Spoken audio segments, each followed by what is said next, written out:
This is 7 ways to not get played. So you're heartbroken.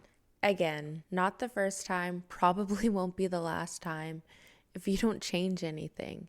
And you're probably thinking, there must be something wrong with me.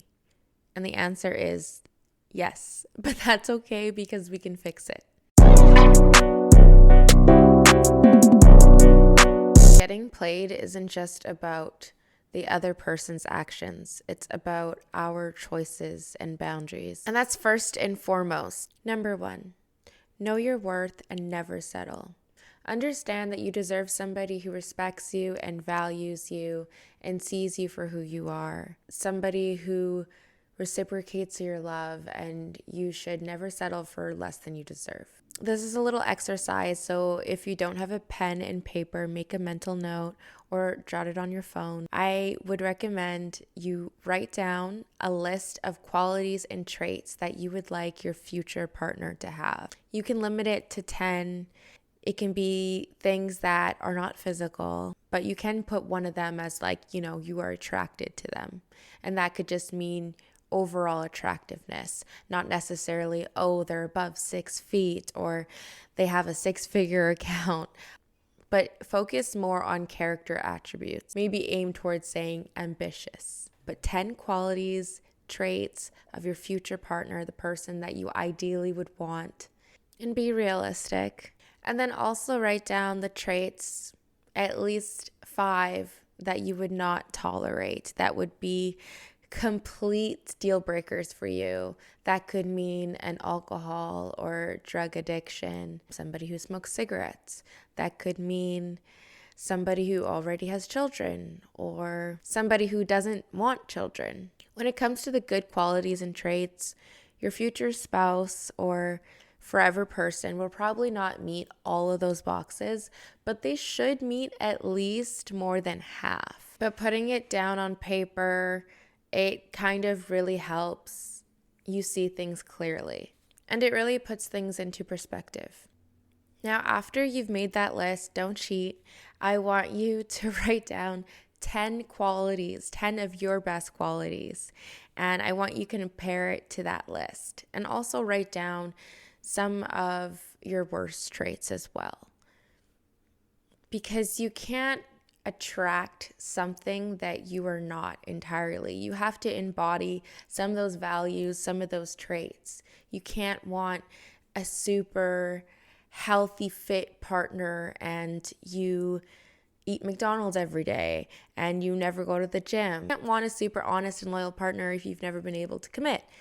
You need to be able to embody some of these qualities and traits that you want to attract. I recommend dating somebody that's on your level, and by that I mean somebody that is on the same level as you, maturity-wise, emotional intelligence, values, somebody that you kind of see the world similarly, somebody that you have a similar lifestyle or aspire to the same lifestyle. I think this cancels out people that are not actually long-term potentials. And we're doing this and we're writing this down because when we come across somebody that meets one of our non-negotiable red flag, we have to be able to walk away. And it's hard because we get caught up in the chemicals and in intimacy and the rush. But we don't want to be led and misled by our emotions. We want to think with our brain, not our hearts. Number 2, be honest and take your time. So be honest about your intentions, what you're looking for, what you desire. If you and another person's values and the things that you want in life don't align, again, another example, the same one before is children. They really don't want children or they don't want marriage and you do, and you find that out later down the road, it's only you to blame. So communicate, ask those questions, be honest, and take your time. Get to know somebody fully to get to really build a friendship and develop a relationship with them that you are comfortable with them before fully investing emotionally and also giving your body. Take time to give your body. I won't put any number of dates or any number of days on it. Just take time. Don't ask everything maybe on the first date, but as you're getting to know them, don't be afraid to deepen your understanding of each other. Number 3, actions first, words. Now that you have told them what you desire, what you want in a relationship, your intentions, what you're looking for, etc., they're getting to know you, you're getting to know them. Now it's to see, does their actions and their words align with each other? Are they a man or woman of their word? If they say they're very respectful and loyal, does their actions prove that? Or do they just say that? If they say they like you, do they prioritize you? Do they initiate conversation and text you back, call you back? Do they include you in their life? These are questions to ask. Or do they only have time for you late at night? Do they ever have time for you during the day? Have you met their family or their friends? If it's been months and you feel like a secret and you haven't met anybody in their life, then that person is probably not the one. His openness with you should gauge how much he trusts you and how much he actually wants you in his life. Number 4, pay attention to the signs and the red flags. Be careful of love bombing. Love bombing is a manipulative tactic that some people use, mostly narcissists, to gain your affection and gain control rather quickly. They do grand gestures, they're over flattering you, just doing the most right away, saying I love you in the first week or the first month, basically doing anything to win you over and woo you. Those people usually are like that in the beginning, and that is never consistent, that never maintains, and their intentions are usually manipulative or something that is just not great. As well, in the same breath, on the opposite end of the spectrum, be careful of the nonchalant people, the people who act like they barely care, they put in minimal effort, they breadcrumb you, they give just enough to keep you there, but it's not really what you even want. And they may have shown times where they've given you what you want, which is what keeps you going. The kind of people that make you feel like you have to prove your worth to them, even though they were interested in you first. The type of people that make you question if they even like you. Both of those situations are not what you want.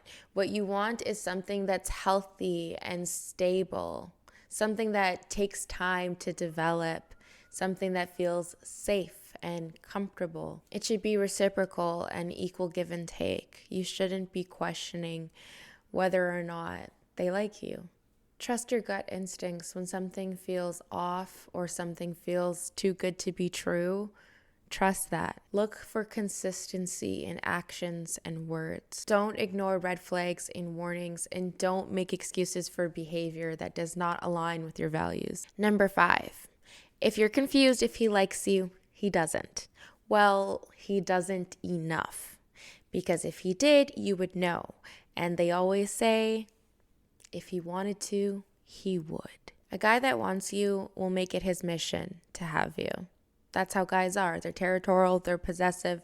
It just is what it is. They'll make it known and they will come and get you. If he's inconsistent or on the fence and doesn't know how he feels, it's a no. If you're just an option, it's a no. If you have to ask what you are, it's a no. A man that really cares about you and likes you will make his intentions clear from the beginning.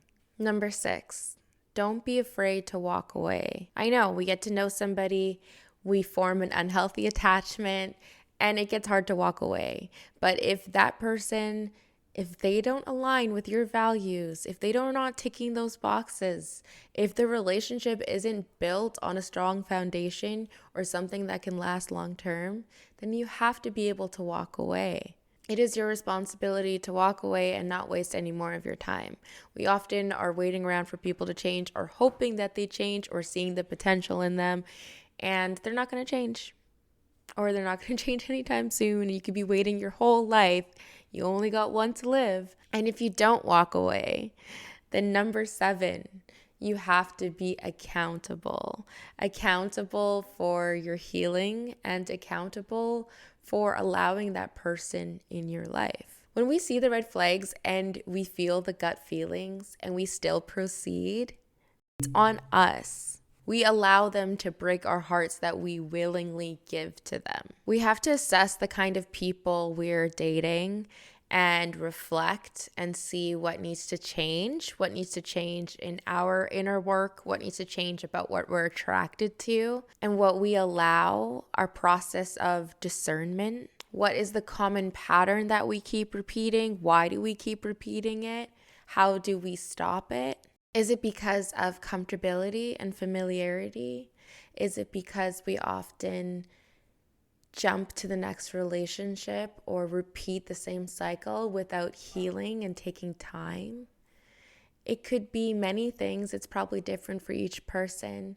But when you're not healing, you can't see clearly, and it's inevitable for you to end up in the wrong relationship because you are seeking out of despotism, out of need, and not because you actually genuinely love that person, you know?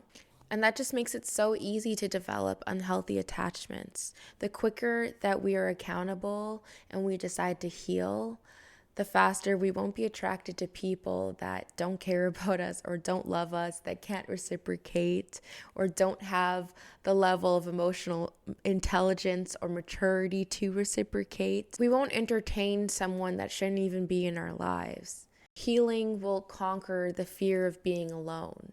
So we don't make decisions on our fears and we make them based on our values and our integrity. I want to leave you with this. You deserve someone who values you, respects you.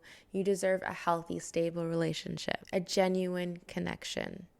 And you should never settle. Don't let anyone dim your light or compromise your self-worth. Stand tall, stay true, be patient, and trust that the right person will come along and recognize your value. I hope you enjoyed this video and you were able to take something valuable from it. Thank you for watching, and I'll see you in the next one. Bye.